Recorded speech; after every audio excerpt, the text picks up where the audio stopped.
परवा पेपरला बातमी आली की एक शेरा निघणार आहे आणि राज्याचे महसूल मंत्री बावनकुळे साहेब यांनी प्रस्ताव मागवलेला आहे आणि ते जिल्हाधिकाऱ्यांमार्फत आपण प्रस्ताव पाठवा म्हणून सांगितलेलं आहे.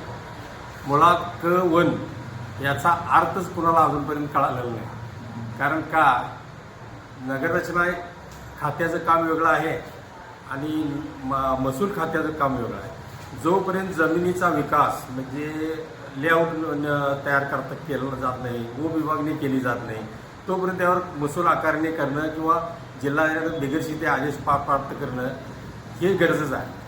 आपण ज्या वेळेला 2003ला इचलकरंजी नगरपालिकेने एक ठराव केलेला आहे की स्कीम व्हेरिएशन. मुळात गुंठेवारी कायदा ज्या वेळेला अस्तित्वात आला त्यावेळेला लोकांना समजलं की आपल्याला बिगरशिती ही जागा करून घ्यायची आहे, परंतु टीपी स्कीममध्ये गुंठेवारी कायदा लागू नसल्यामुळं त्या गुंठेवारी फक्त विकास योजनेमधल्या मिळकतीने करता येत्या आणि नगररचना योजना क्रमांक 1 आणि 2 मधील मिळकतींना टीपी गुंठेवारी कायदा लागू नसल्यामुळं त्यामध्ये महाराष्ट्र नगररचना अधिनियम 1966 मधील कलम 92 नुसार फेरबदल करण्यासाठी आपण प्रस्ताव टाकलेला.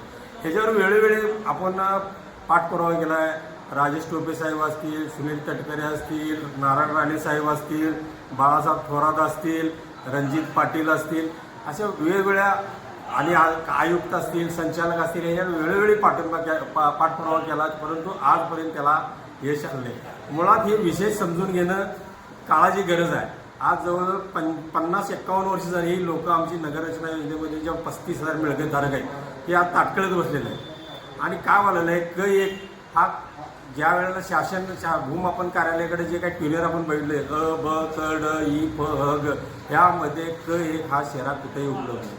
मुळात पहिला जोपर्यंत तुमच्या जमिनीचे रेखांकन होत नाही म्हणजे नकाशा तयार होत नाही तोपर्यंत तुम्ही महसूल खात्याकडे जाऊन त्यावर कर आकारणी करू शकत नाही.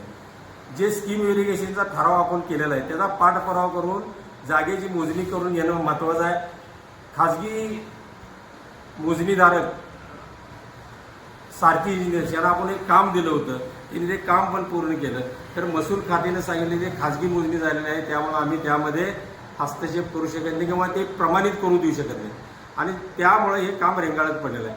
पहिल्यांदा आता काय केलं पाहिजे की जर समजा ठीक आहे तुम्हाला खाजगी मोजणी मान्य नसेल तर शासनाच्या भूमापन कार्यालयाकडून त्याची मोजणी करून घ्यावी आणि त्याच्यानंतर हे क1कडे जावं. क1 आणि टीपी स्कीम परत मी सांगतो, टीपी स्कीममधल्या मिळकतींना क1 आणि महसूल खातं आणि नगररचना खातं हे वेगवेगळं खातं असल्यामुळं क1 हा शेरा चुकीच्या पद्धतीने टाकला गेलेला आहे आणि आज जे काय भूमापन कार्यालयाकडून एक शेरा काढला जातोय त्याचा काही उपयोग होणार नाही किंवा बिगरशिते आदेश घेऊन सुद्धा काय उपयोग होणार नाही. 2025चं जे काय शासनानं परिपत्रक काढलेलं आहे की बिगरशिती करण्याची आवश्यकता नाही आहे. मग बिगरशिती करण्याची आवश्यकता नाही आहे तर कशाला आपल्याला हे करायचं. त्यामध्ये स्पष्ट आत गेले की महानगरपालिकेनं रेखांकन मंजूर करून घेणं आणि रेखांकन मंजूर झाल्यानंतर त्याच्यावर कर आकारणी करणं. फक्त वर्ग 2च्या जर जमिनी असतील त्या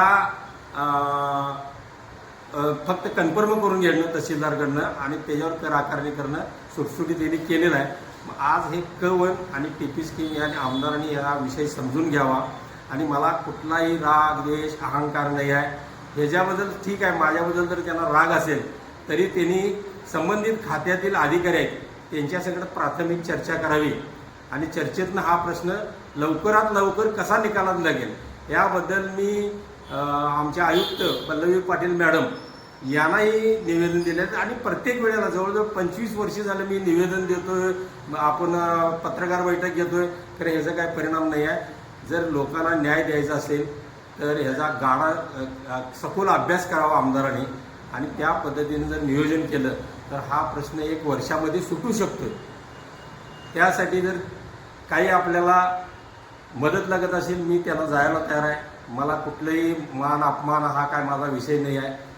जरा आपण अधिकाऱ्याशी चर्चा करावी आणि जी काही तज्ज्ञ लोक गावात बरीच आहेत त्यांच्यासंगत ही चर्चा करावी आणि हा लवकरात लवकर प्रश्न मार्गी लावावा एवढीच माफक अपेक्षा.